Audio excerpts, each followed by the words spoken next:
Yeah, this is something I want to get into with you because a lot of the time the term that comes up with meditation is space, and people use space, and I'm a meditator now for gosh, 2 years, 2.5 years. I've been doing transcendental meditation. Um, Okay. you know, almost, Mantra meditation. yeah, yeah, uh-huh, yeah, Yeah. almost once a day. Typically on a good day, I'll do it for 20 minutes.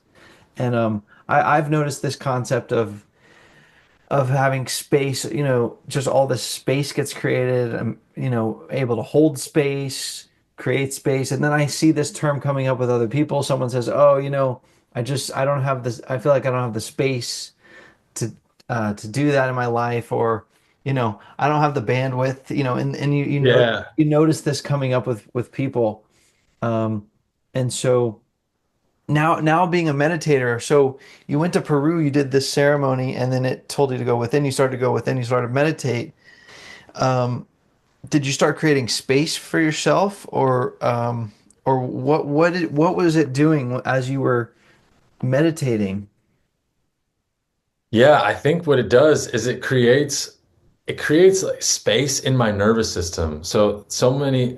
A lot of the times we are just reacting to our whatever the stimulus is. And what the meditation does, it allows our nervous system to kind of slow down.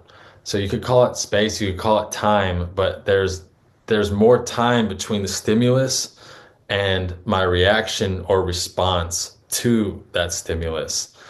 And it's happening so fast for most of us, we don't even know that there's a connection between, the reaction and what triggered the reaction. But as one develops in meditation, those connections start to unfold and reveal themselves.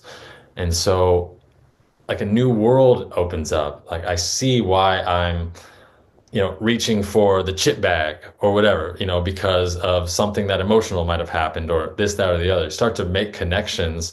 And as those connections start um, being seen, I think awareness is curative in and of itself. So just being aware of those things starts to add more space and time between them.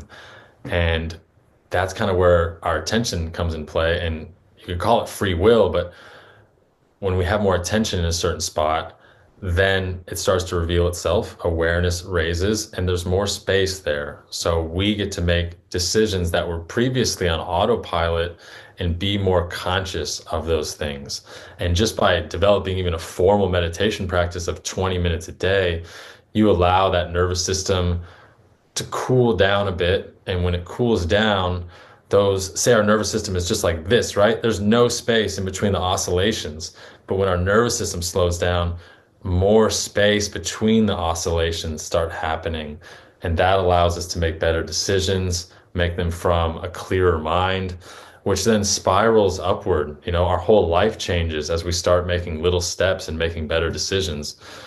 Um, Wow. just Wow. day by day in the mundane. And it happens in the mundane, right? That's where it really happens. You can go on meditation retreats, been there, done so many of them, but really the rubber hits the road in your day-to-day life. Yes. Okay. And when Bradley says make better decisions, I mean, the best way I can describe it is that, you know, you'll literally be shown what to do in your life. Mm, Do you ever just wonder, hey, what should I do? Like I'm lost in life. I don't know what to do. And then how about if the universe just constantly is just showing you exactly what to do? Like, hey, right. this is what you should do. This is what you should do now. This is what, and it's just like being placed in front of you. This is what happens when you start to create this space and this bandwidth, is that these things like appear to you. Has this been your experience at all?